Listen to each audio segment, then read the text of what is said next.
بسم اللہ الرحمن الرحیم۔ السلام علیکم۔ اردو ویڈیو سینٹر میں خوش آمدید۔ محترم ناظرین، آپ کی خدمت میں ایک اور انٹرسٹڈ ویڈیو لے کر حاضر ہوئے ہیں، جس کا عنوان ہے بدکار بیوی کا انجام۔ وہ ایک عجیب سی رات تھی، مجھے سمجھ نہیں آ رہا تھا میں کیا کروں کیا نہ کروں۔ شادی کی پہلی رات تھی اور دلہن بنی بیٹھی میری بیوی نے کہا، خبردار مجھے ہاتھ مت لگانا، میں کسی اور سے محبت کرتی ہوں۔ یہ زبردستی کی شادی ہوئی ہے اور یاد رکھو تم کچھ بھی کر لو میری محبت نہ حاصل کر پاؤ گے، نہ میں تمہیں چاہوں گی۔ اس کی آنکھوں میں آنسو تھے۔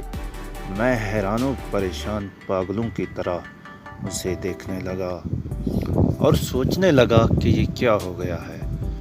جب کچھ سمجھ نہ آیا تو اٹھا اور وضو کیا اور نماز کے لیے چلا گیا اور اپنے اللہ سے ذکر کیا کہ یا رب یہ کیسا امتحان ہے۔ معاشرے کا ڈر، خاندان والوں کا ڈر۔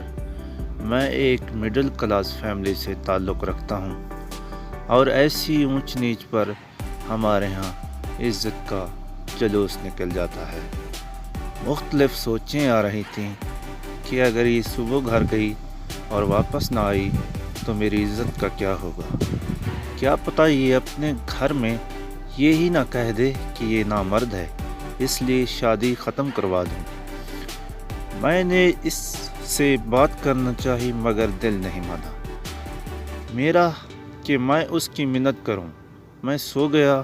اگر اسے کسی اور سے محبت تھی تو نکاح کے لیے ہاں ہی نہ کرتی یا مجھے ہی بتا دیتی، میں اس سے رشتہ ختم کر دیتا، میری زندگی تو خراب نہ ہوتی۔ میں شادی پر ساری جمع پونجی لگا چکا تھا۔ صبح وہ اپنے گھر چلی گئی، کوئی بات نہیں ہوئی۔ 3 دن تک کوئی ہلچل نہیں ہوئی۔ 3 دن بعد اس کی امی کی کال آئی تو میں لینے چلا گیا۔ میں نے وہاں بھی کوئی بات نہیں کی۔ وہ رات کو فون پر کسی سے باتیں کرتی تھی، میں نے پوچھا تک نہیں۔ میں نے اس سارے وقت میں بس ایک بار پوچھا تھا کہ طلاق چاہیے، اس نے کہا نہیں۔ اس کا فون پر جو عشق تھا اس کا مجھے کوئی مطلب نہیں تھا۔ 7 ماہ ایسے ہی گزر گئے۔ ایک دن اس نے پوچھا کہ ایک بات پوچھوں؟ میں نے کہا پوچھ لو۔ اس نے کہا کیا آپ کو مجھے دیکھ کر طلب نہیں ہوتی؟ میں نے کہا 25 سال کنٹرول رکھا تو تجھے کیا لگتا ہے اب نہیں رکھ سکتا؟ مگر آج بات کچھ اور تھی۔ میرے دوست نے مجھ سے کہا کہ تمہاری بیوی کسی اور مرد کے ساتھ کسی ہوٹل میں بیٹھی تھی۔ مجھے آج اس پر غصہ آ رہا تھا۔